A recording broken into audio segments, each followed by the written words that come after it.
ড্ৰেসটা ভালো আছে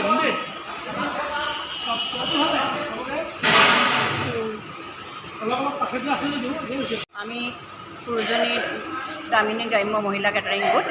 আমি এই কেটাৰিং গোটটো 2020 চনত অপেনিং কৰিছিলোঁ আৰু তাৰ পৰা আমি ইতিমধ্যে গোটটো চলাই আছোঁ। আমাৰ এই গোটত মোটামুটি 60গৰাকী মহিলা মেম্বাৰে আমি কাম কৰি আছোঁ। আমি প্ৰত্যেকটো কেটাৰিং গোটত বেলেগে বেলেগে ভাগ হৈ কাম কৰোঁ আৰু আমি যিটো চৰকাৰে আমাক মহিলা সবলীকৰণৰ যিটো দিশ দেখাই দিছিলে দামিনী গোটত, আমি সেই গোটেই পথেৰে পৰিচালিত হৈছোঁ আৰু আমি এই কামটো কৰি যথেষ্ট উপকৃত হৈছোঁ আৰু আমি আমাৰ নিজৰ উপাৰ্জনখিনি আমি নিজে কৰিব পাৰিছোঁ। কিমান দিন হ'ল আপোনালোকৰ? আমি এইটো 2020 চনৰ পৰা চলাই আছোঁ। ক'ভিডৰ সময়ৰ পৰা? হয় হয়। আচ্ছা, আপোনালোকৰ এনে স্থানীয় বাসিন্দা ক'ৰ হয়? আমি স্থানীয় বাসিন্দা হ'লোঁ তেজপুৰ, মিলনপুৰ, কমাৰী, গোটেই মিলনপুৰ অঞ্চলৰে হয়। আমি গোটেই আছোঁ।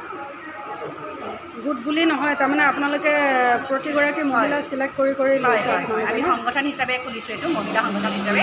হয়।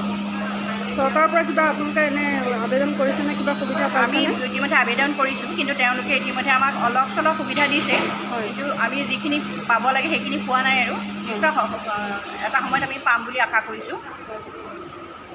আমাৰ এই কেটাৰিং গোটটো অকল আমি কেটাৰিঙে নহয়, আমাৰ ইয়াত টেণ্ট হাউচৰ পৰা আদি কৰি সকলো আছে। আমি গোটেইখিনি মানে সাঙুৰি লৈছোঁ। টেণ্ট হাউচ আমি দিব পাৰোঁ, আমি যাতায়াতৰ ব্যৱস্থা দিব পাৰোঁ, আমি ধৰক ডেক'ৰেশ্যনৰ কাম কৰিব পাৰোঁ, এখন বিয়াৰ যিমানখিনি ডেক'ৰেশ্যন কৰিব লাগে আমি সেইখিনি কৰিব পাৰোঁ। আমাৰ গোটেইখিনি আমি মহিলাসকলেই কৰোঁ। ভাল লাগিছে, খুবেই ভাল লাগিছে। আপোনালোকৰ দীঘলীয়া যাত্ৰা হওক তাকে কামনা কৰিছোঁ।